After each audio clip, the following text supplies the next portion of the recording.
Once you've found the image that you would like to edit in some way, be that remove spots, remove blemishes, change skin color, change lip color, whatever it will be, the first thing you need to do is select on the left hand side. You've got, or you should have, an icon over here that looks like a plaster. You've got two tools here which look very similar, but we're today going to be using the spot healing brush tool. And what that allows us to do is it will give us a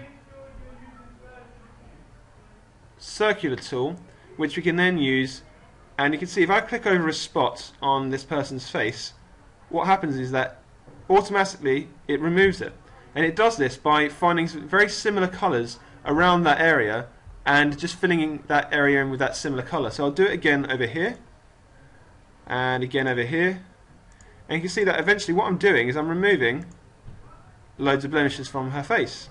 Now obviously if I mess up and I do it in the wrong area, you can see I've started removing part of her lip.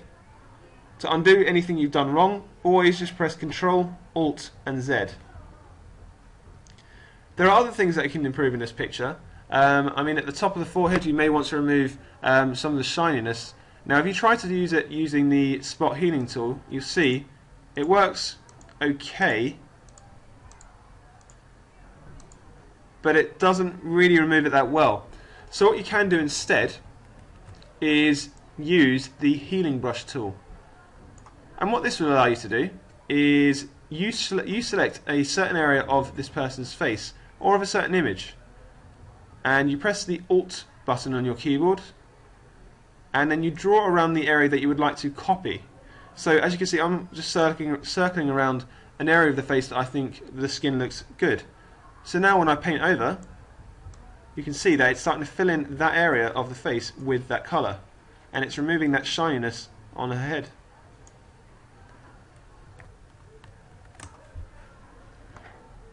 The next thing you might want to do is, after removing the blemishes from the face, the next thing you might want to do is maybe even add makeup or change the lip colour. So at the moment it's quite a dull red. So the first thing we do is select over here, so it's the 1, 2, 3, fourth one down, and click on the quick selection tool. This one may already automatically be there for you, but make sure that the quick selection tool has been selected. And what we're going to do is zoom in to the picture and then click on the tool again.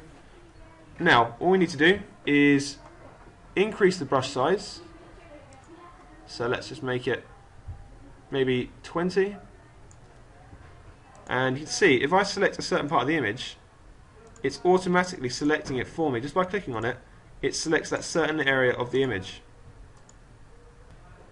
Now you can see down here there's a bit of the lip that has been selected which I don't want it to be, and you can also tell that the middle of the mouth has been selected as well. We don't want this bit to be red, we just want the lips around it to be red.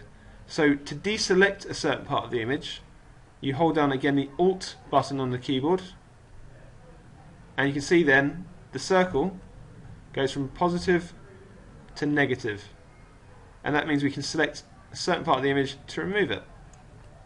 Now as you can see, the brush is way too big for this bit down here, so I'm going to decrease the size.